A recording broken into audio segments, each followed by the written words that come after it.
Ledakan keras mengguncang kawasan permukiman di Ramat Gan, meninggalkan kawah di tanah, jendela-jendela pecah, dan puing rumah berserakan di jalan. Sirene peringatan meraung saat petugas keamanan dan tim darurat bergegas menilai kerusakan di sekitar rumah warga. Seorang warga, Racheli Hadar, mengungkapkan bahwa meski beberapa bangunan rusak akibat hantaman rudal, seluruh warga berhasil selamat karena segera berlindung di shelter, di tengah ketegangan konflik Timur Tengah yang terus memanas.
אני רחלי הדר, אני מרמת גן. בתוך רצף גדול של אזעקות שוטפות ורודפות אחת אחרי השנייה שמענו שני בומים גדולים מאוד.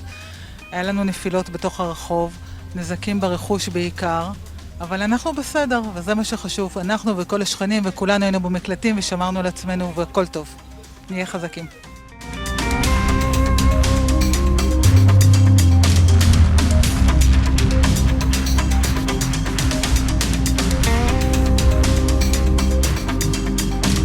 Presiden Amerika Serikat Donald Trump mengisyaratkan akan mengakhiri perang di Iran dalam waktu 2 pekan mendatang. Trump menyebut sebagian besar target operasi militer di Iran kini telah tercapai.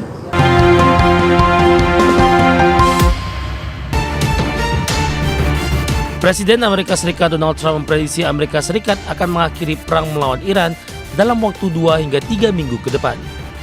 Trump mengisyaratkan hal itu karena sudah mencapai sebagian besar target operasi militer di Iran. We have had regime change. Now, regime change was not one of the things I had as a goal. I had one goal. They will have no nuclear weapon. And that goal has been attained. They will not have nuclear weapons. But we're finishing the job. And I think within maybe 2 weeks, maybe a couple of days longer to do the job. But we want to knock out every single thing they have. Now, it's possible that we'll make Trump juga mengklaim kemampuan militer Iran telah melemah secara signifikan akibat serangan udara yang dilancarkan oleh Amerika Serikat. Menurut Trump, Iran membutuhkan waktu 15 hingga 20 tahun untuk membangun kembali kekuatan militernya. Trump turut menyebut telah terjadi perubahan kepemimpinan di Iran setelah tewasnya pemimpin tertinggi Ayatollah Ali Khamenei dan menilai kepemimpinan baru di negara tersebut lebih moderat. Namun ia menegaskan bahwa perjanjian dengan Iran bukanlah syarat mutlak untuk mengakhiri perang. Menurut Trump, Amerika Serikat akan menarik diri setelah memastikan Iran tidak mampu memperoleh senjata nuklir.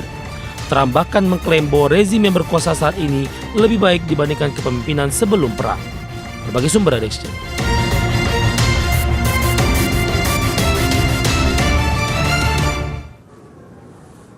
Komite Keamanan Nasional Parlemen Iran resmi menyetujui rancangan Undang-Undang Pengelolaan Selat Hormuz. Rencana ini mencakup pengenaan tarif tol bagi kapal yang melintas hingga larangan pelayaran bagi armada Amerika Serikat dan Israel di jalur air paling vital di dunia tersebut.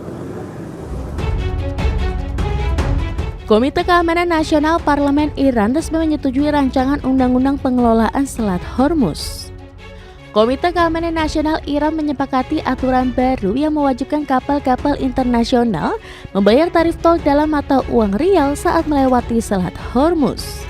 Rencana ini mencakup berbagai regulasi ketat mulai dari isu keselamatan navigasi hingga perlindungan lingkungan di perairan sempit tersebut.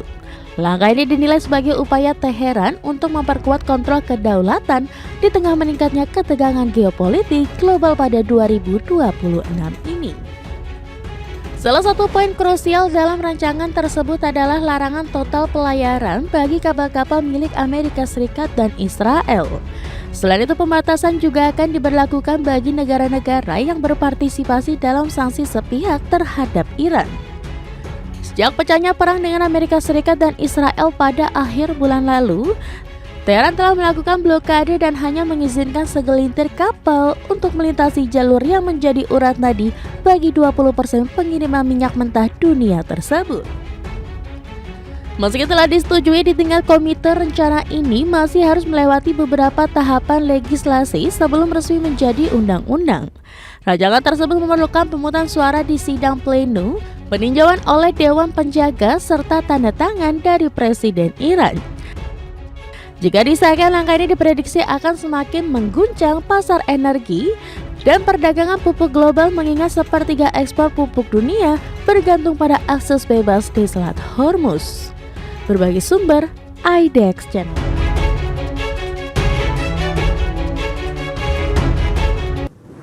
Ya, pemerintah Provinsi DKI Jakarta mendukung pelaksanaan kebijakan WFH bagi ASN setiap hari Jumat.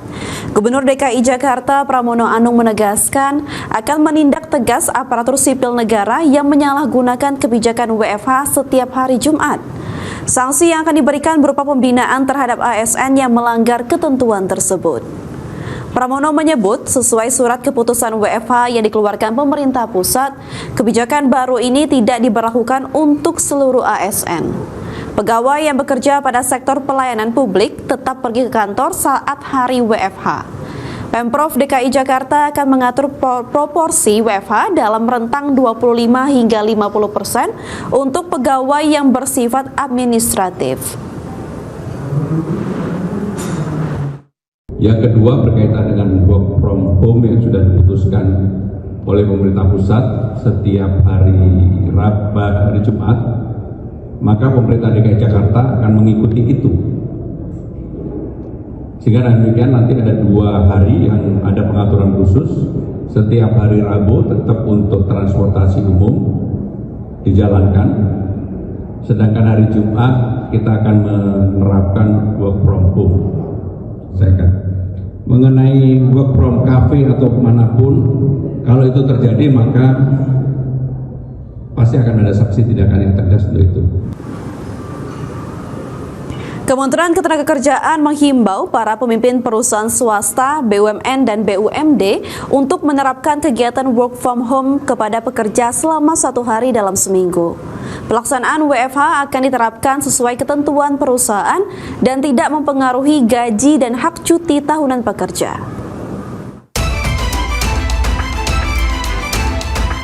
Pemerintah melalui Kementerian Ketenagakerjaan mengimbau para pemimpin perusahaan swasta, badan usaha milik negara, dan badan usaha milik daerah untuk menerapkan kegiatan work from home kepada pekerja selama 1 hari dalam seminggu.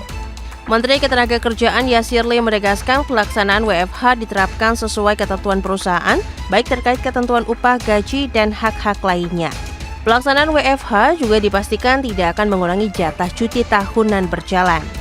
Yasirli memastikan kebijakan WFH dapat dikecualikan untuk sektor tertentu seperti sektor kesehatan dan farmasi, sektor energi, serta sektor infrastruktur dan sektor pelayanan masyarakat seperti jalan tol, air bersih, dan pengangkutan sampah.